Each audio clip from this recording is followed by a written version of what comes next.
What's up, y'all? It's your boy, One Shot Kill, Jayo Felony. And on this slap boxing, let's get it. Yeah. Slap boxing.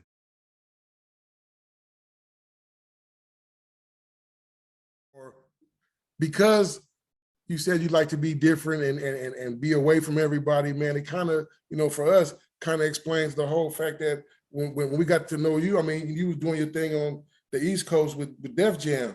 You know what I'm saying? Me and my partner are both from San Francisco, California, so we West Coast, you know what I'm saying? But we were slapping you, you know what I'm saying? So how did San Diego and, New York hook up like that? You feel me? Yeah, man. It's shout out to Jam Master Jay, rest in peace. That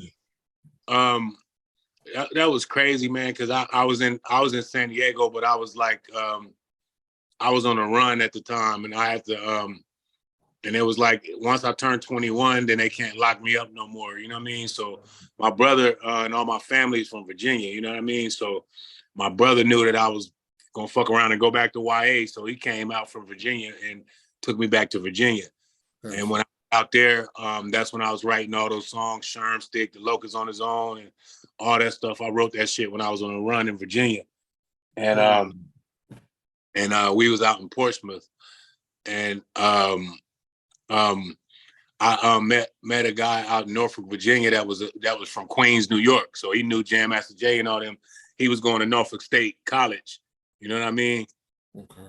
So I remember I made like 2 songs and we took them to we made like a fucking cassette tape back then. And we took it back to we took it and went and took it to Jam Master Jay mom's house out in Queens. So that was it. You know what I mean? He heard the shit, and then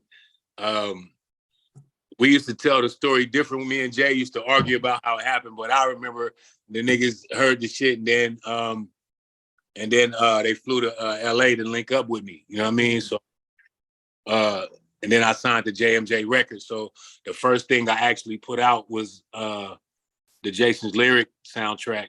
Yeah. And, we had a song on the Jason's Lyric soundtrack, and then the show soundtrack with had Biggie and Pac on it. You know what I mean? Man, Dogpound, Snoop.